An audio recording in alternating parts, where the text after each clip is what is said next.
Marcel and I met in 2015. It was August 27, 2015. So at the time, I was the student body president at Texas Southern University, and Marcel was new on campus. It was the first day of school, and he proclaims that he approached me in my office when I was having like girl time with all of my friends, and for him, he only saw this one woman in the room and ignored everybody else. And for me, it was more like I just saw this random guy walk in the office and try to give me his business card.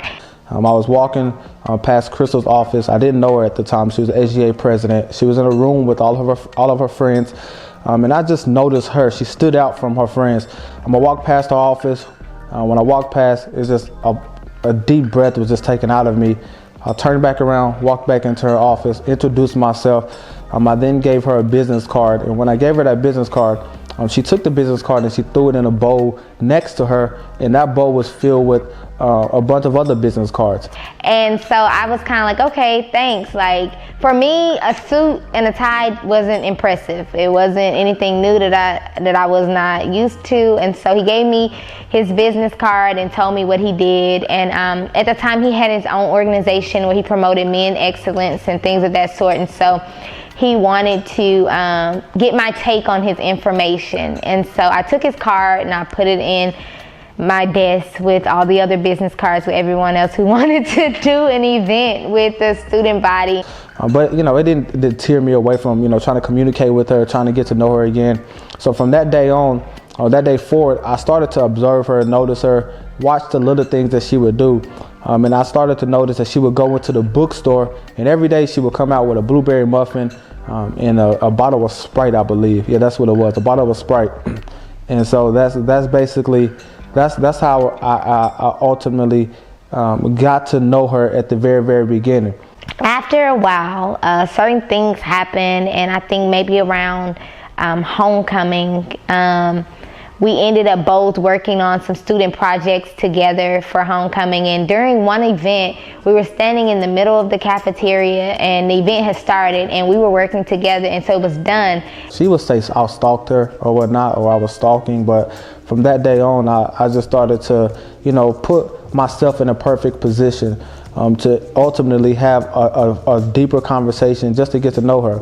I think it was homecoming of 2015. We was on the same homecoming committee, and it was an event on a Thursday. It was casino night, and it was probably hundreds, almost 1,000 people within that room.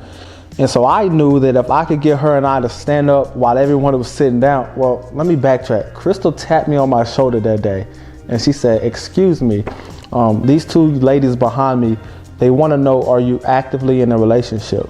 And I said, "Well, do they want to know, or do you want to know?" She said, "No, it's them. They want to know."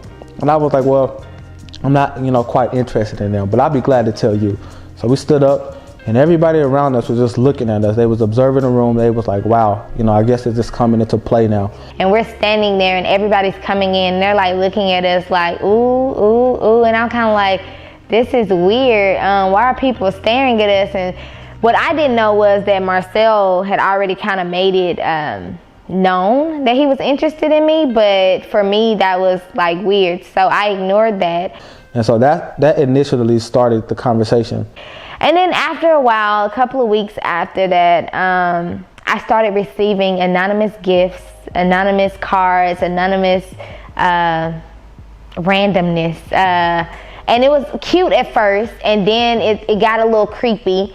Marcel was a stalker, so I would like go in the bookstore, and my muffin or chips or juice would already be paid for and be at the counter. And so when I walked in, they'd be like, "Oh, hi Crystal, here's your regular," and I'll kind of be like, okay, this is weird. And then there'd be notes, and then in my office there would be like notes in my chair or on my door, things that's telling me how beautiful I was, which is all cute. I think every girl deserves to be told these things anonymously daily, but it got excessive. And so one day there was a real big gift in my chair, and it was like a muffin, some chips, my favorite wine, a card, and all this stuff, like, and it was stuff that only my closest friends would know that I like even enjoyed. Then as time went on, I would drop gifts off at her office. I would get it to her office. The police on campus, they would help me out. And so I thought it was weird. I got really freaked out, so I contacted campus police. And then she even went to the police department, and she told them, or the TSU police department, and was like, hey, he's stalking me. I went to my car, and there was a card on my car, and I thought that was even more creepier because nobody knew what car I drove, I guess, in a sense. Like, I didn't promote my car. So it's like, if you knew what car I drove, you only because you rode with me or something. So the next day, I woke up the next morning at my apartment that was off campus, and there was another note on it, and I was kind of like, okay, this is freakishly weird because how would somebody know where I live at? And so after that, I made another report with campus police, and so at this time, they act like it was a joke. They were like, they just brushed it off like, girl, like, whatever. And so I was kind of like, this is weird because usually if you tell the police something, they're supposed to help. They didn't care at all. It's like somebody had already told them this is what's going on. She just don't get it yet. And I was like, come on, guys. Like, from one black man to another, don't put me in jail. You know what that would do to me? We laughed it off because we had an inside joke. Her friend, he helped me out with getting in her office. I would leave notes and leave gifts at the office. I would get off of work, as a matter of fact. I would go to work from like 9 to 2 on campus. She would get off at 5 o'clock. I would literally wait 3 hours just to wait for her to get off so I could walk her to her car. Because she wouldn't text me back. I would text her in the morning, daytime. She wouldn't text me back. So I only had a little room of opportunity to walk from her office to the car. So we would walk to the car. After walking to the car, I would try to get as much conversation in as possible. I would open her door and, try to invite her to a date. She declined every time. So when I walked off, another guy was just popping up. Like, everybody was just popping up like, oh, that's the dude that's, trying to talk to you. Are you interested in him? Because, Crystal's a very beautiful woman. She was very ambitious. So a lot of people wanted her. So at that time, I realized that I didn't allow that to make me feel like I was in competition with anyone else. I understood that I was just only competing with myself and with time. And so later on, I found out that Marcel was in on it with campus police, and they were the ones helping him get in and out of my office and all this type of stuff. And so after that, I started making threats on social media, like, sir, whoever you are in this world, if you don't leave me alone, I will get like the real police involved. Marcel came to me and told me it was him and how he was interested in me. And I was kind of like, yeah, not really interested. I then gave her my number. I said, we should chat sometime. We should hang out. She said, well, make it happen. So that's exactly what I did. So he kind of begged for a month to like go on a date. So I believe it was the next week. She was going out of town, and I called her and I said, well, meet me at the store real quick. And I always told myself when I met her that I would always do for her that I didn't do for anyone else. So I called her. I said, meet me at the store real quick. We went to the store, and she said, yeah, what are we doing here? Basically, just, what's going on? And I filled her gas car up, or I filled her tank up, because I knew she was going out of town with her friends. And I did that in particular because I realized that her parents weren't in town. They lived in Mississippi. So the saying, if you want to get to a girl, you got to get close to her family. Her family wasn't in town. So ultimately, I had to get close to her friends. So I filled the gas tank up. We stayed on the phone for about 4 to 6 hours straight, her whole ride going there, and then her whole ride coming back. I was tired that night, but I still effortlessly stood on the phone with her just to make sure we could have some conversation so she could be comfortable driving. That went past that day. That one day I was actually very hungry as a college student. I don't think I had any money to like eat the type of meal I wanted that day. And so Marcel asked me if I wanted to go eat, and I was like, yeah, it's gonna be harmless. It's just a meal, right? Never take a free meal from a man because he will fall in love and think that y'all are together. So ultimately, I gave her a gift the next day, and I asked her on the first date. We went on the first date, and I asked her, that day. Well, I didn't ask her. I told her that day that, one day you would be my wife. On our first date, this is the freakishly weird part. On our date, we're eating, and everything's going well. We're talking about our careers, what we want to do with our degrees, how we want to, change the world, all these fascinating things. And Marcel just apologizes out of nowhere and says, I'm sorry, but I have to tell you something. And I'm like, oh shoot, he about to tell me he got a girlfriend, a child, or some craziness that men just show up with every day. And he's like, you're gonna be my wife. Whoa. And I knew that because she asked, her first question was not, what do you like to do? Where are you from? It wasn't that. Her first question to me was, how big is your faith? And so throughout my whole dating experience, I've never had a woman ask me, how big is your faith? Or what is your life like with God? What is your relationship like? What is your relationship with God like? So she was the first person. So when she did that, it just confirmed what God already had told me. I was like, I gotta go. But this was nice. It was great. I had a wonderful time, but I gotta go home and blah, blah, blah. And so from there, I blocked him. She got scared. You would have just, the look on her face looked like I just threatened her or something. She was ready to go. And from then it was no return, because I was like, this is a psycho. And so when my friends asked me what happened, how the date go, because they're all like, oh, this man in a suit, he nice looking, he drive this nice car, all this kind of stuff, he got money, this and that. For me, those things just weren't important. For me, money, cars, and clothes weren't what I was looking for. So I wasn't looking for anything, actually. And so when they asked how it went, I was like, he's not really my taste. He's not my type, whatever. And I just never mentioned to anybody he told me I was going to be his wife. And so after that, I really don't know what happened. I think he began just still trying, and after I ignored him for a while, I think closer to the end of 2015, we ended up deciding to go to church together or something.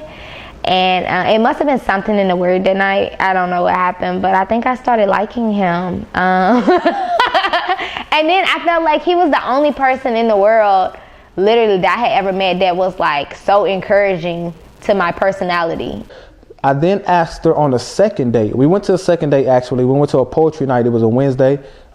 We went to a poetry night. I took her there, and I did that purposely because I wanted her to know, it looks like I got money, but I really don't. As a matter of fact, I asked the guy at the door, I said, how much is it? He said $5. And I did that purposely because I wanted her to know, yeah, I drive a nice car, I dress up, but I don't have it like that. And then I asked her on the third date, and she told me to pump your brakes. The third time is a charm, and you're not the charm right now. Kind of broke my heart a little bit. As a matter of fact, I would text Crystal even after that date. I would text her 3 times a day. I would get 3 responses from her. That's it. I would say good morning. She said good morning. That was it. I would say good afternoon. She would say good afternoon. I probably didn't get a good afternoon. That was it. Or I would say, hey, have a good night. And she probably didn't text me back after that. So it was just very hard for me at that time. I never met anybody where I could tell them what I wanted to do or how I felt about something. They're like, oh my God, that's good, that's crazy. Normally everybody be like, girl, you're doing too much, stop it, pump your brakes, chill. And so I guess that about him sparked something. And then as time went along, I think it was around Thanksgiving or Christmas, I had to ask her, Thanksgiving or Christmas, we really was able to sit down and talk while she was away. She was away from friends, away from the school, away from class. So she was able to focus in. And at this time, I really got close with her mother. I was talking to her mother back and forth throughout the days, just getting closer with her. So at this time, Crystal and I was really able to talk. And so when she came back from Mississippi, I then asked her, I said, I think it was Christmas. It was right after Christmas. She came back from Mississippi. I told her, I said, hey, let's go grab something to eat. We went to Pluckers. It was Pluckers. And we just had a time of our life. February, he surprised me and took me to Disney World. I feel like a little kid all over. Grown people go to Disney World. I just still feel like a little kid all over again. Haven't started it yet. Okay, we're about to get on the Hollywood, the House of Terror, Marcella Punk. And everybody knows that I am clearly obsessed with everything fairy tale, everything Disney, everything romantically beautiful where you would see it on TV. And I said, well, look here, Crystal. We've been talking for a while now. I want to do something for you that I've never done for anyone else. So I invited her to go to Disney World. I called her mom and I asked her parents for their permission if I could take her. We went to Disney World for Valentine's Day, but prior to Disney World, we was in New Orleans. And so I went to Crystal and I said, Crystal, you know, this is really, really good. I'm enjoying it. But if we can't establish some sort of relationship, because I value myself way more than, you know, other people will say, like, I have some value. I don't believe in situationships. So I said, if we can't become something established as in a relationship, then I'm gonna just have to let this go. Before all of this, he had been asking to like date me exclusively. And I was just so against that. And I was like, no, I don't want people in my business. I don't want people to know I even know you. I would like ignore him on campus and then like talk to him at night away from school. It was just, I don't know. I just didn't want people to know we talked. And so around February, he was just kind of like, I'm gonna take you to Disney World. You know, closer we got to Disney World, once he told me that we were going, I was excited, and he was kind of like, look, you know, I'm doing all this for you. I'm gonna do for you what I never did for any other girl, but you're gonna have to be mine. And I was kind of like, I can't be committed. I don't want to be in a relationship. And he was like, well, after Disney World, I'm gonna just have to let it go. And she was like, well, you tripping, just slow down, don't rush it or whatnot. So I took her to Disney World. We came back. And after we came back on the day of Valentine's Day, February 14th, 2016, and she invited me over. When I came over to the house, she had like this big cardboard box, and not this cardboard box, this big cardboard poster, and she asked me out on a date. She asked me to be her boyfriend that day. I can't believe I'm gonna do this, but he's done too much. I'm too far in. And so I made this big poster board, and I asked him to be my boyfriend.